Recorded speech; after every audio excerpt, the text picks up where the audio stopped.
tinupad ng Diyos yung kanyang pangako na buhay na walang hanggan, magkakaroon tayo nang muli niyang buhayin si Jesus.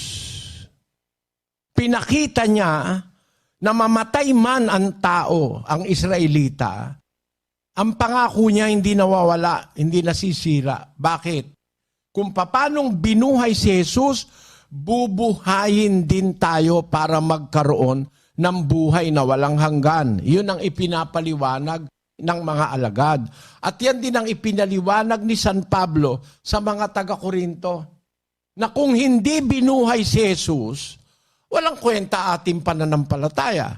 Walang kwenta rin ang relihiyong Kristyanismo. 15:14 ng unang Korinto. At kung si Kristo'y hindi muling binuhay, ay walang kabuluhan nga ang aming pangangaral. Wala rin namang kabuluhan ang inyong pananampalataya. Kung hindi binuhay maguli si Kristo, walang kabuluhan ang aming pangangaral. At pangangaral mo, buhay na walang hanggan, hindi naman pala totoong mabubuhay pa uli ang tao.